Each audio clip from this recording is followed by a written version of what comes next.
Bonjour, Kinamagi and Ireland Indigenous, and welcome to today's reading lesson. Today's lesson, main ideas, day 1.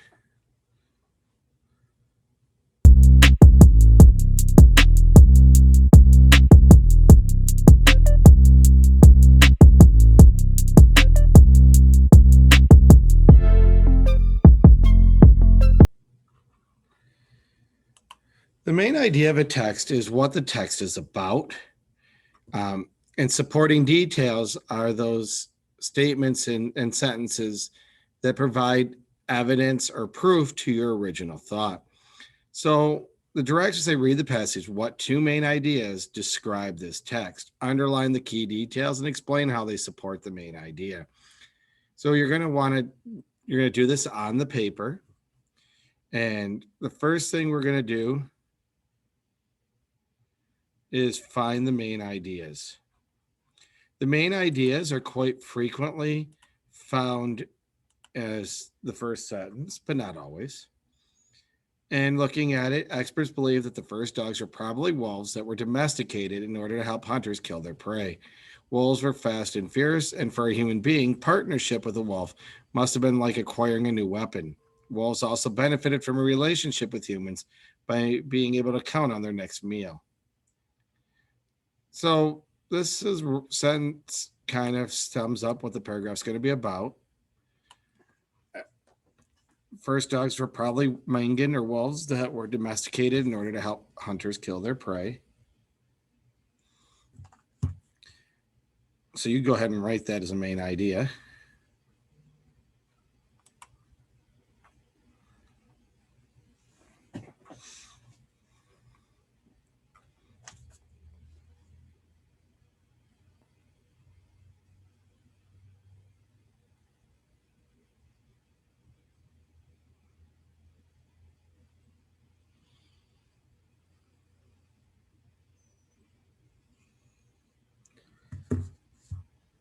All right, so now what are our key details? And we need two of them. Foot wolves are fast and fierce and must have been, well, really, there's only 3 sentences in this paragraph. Must have been like acquiring a new weapon. And wolves benefited from the relationship, being able to count on their next meal. So each of these will be sentences will fit in here to the key detail. So you're going to write them there. Then you're going to try to tell them, we'll talk about how they support the main idea in just a moment. So under the first key detail, write this sentence. Second one right there, I'll give you about 60 seconds to do that.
All right, so now how does it support the main idea?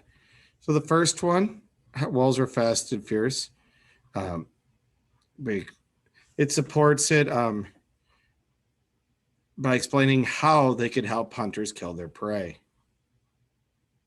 And that's literally what I would write. Explains how wolves will help hunters kill their prey. And the second one, how does it support the main idea? Wolves, or it explains why wolves would be okay with being domesticated, were open to being domesticated, as if they really had a choice. But they explain the benefits for their domestication, I suppose. So write that in, and then we'll go on to the next paragraph in a moment.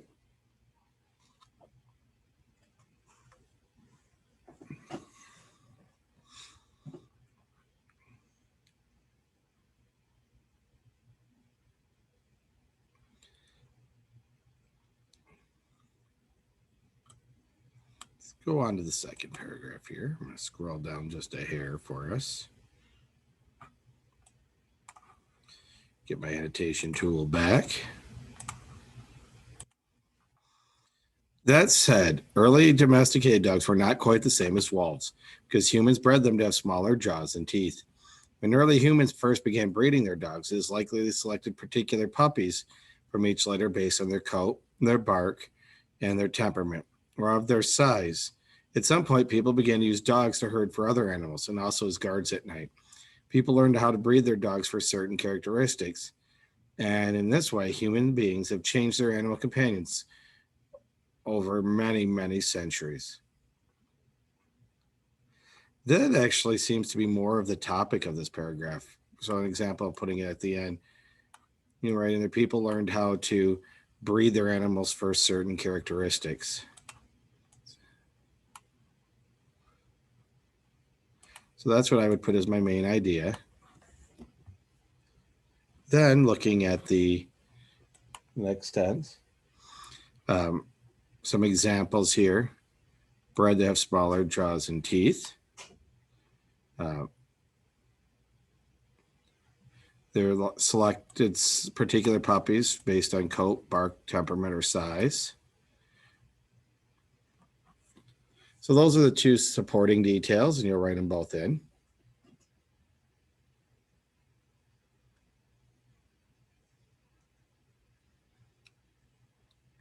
Notice I did not include the full sentence because we're looking for main idea or supporting details, not supporting sentences. It doesn't always require that whole sentence.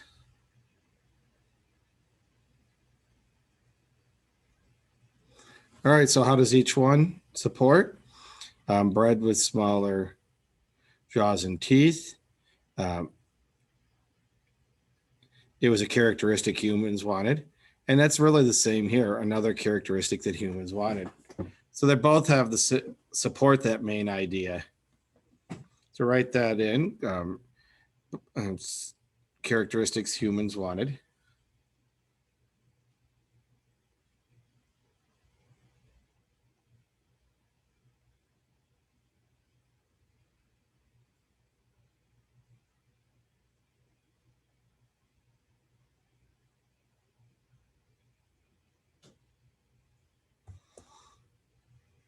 If you need more time, feel free to pause the video.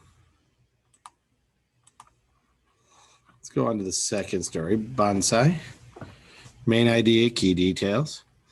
The word bonsai means a tree or plant that has been carefully cultivated in a container to look like nature in miniature.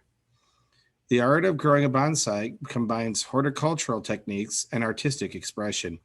The balance between the tree and the pot is very important. For the most realistic look, the depth of the pot should be about the same as the diameter of the trunk. Bonsai have an interesting history. The word bonsai is Japanese, but the art of bonsai originated in China. People have been growing bonsai for well over 1,000 years in both China and Japan. Originally, they were probably trees collected from wild mountainous regions of the east that had been dwarfed by a harsh climate of their habitats. These trees were planted in decorative pots and given as exquisite gifts. Bonsai were originally a project of the elite, but in 1909, they were seen in an exhibition in London, and their popularity began to grow.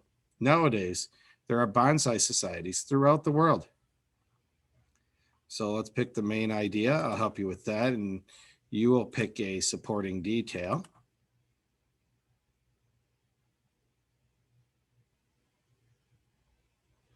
And I think here, tree or plant is carefully cultivated to look like nature in miniature.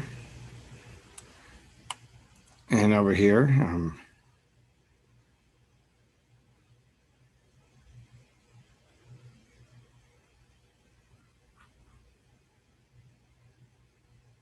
bonsai have an interesting history. So write down at least one key detail in each one. And then once you are done, If you are in the physical classroom, put your name on it, turn it in. If you are at home, just show it to me via Zoom. So I'm going to wrap this up, and I look forward to seeing what you had. Have a minute, Gijigat, Minwap, Bumblebee.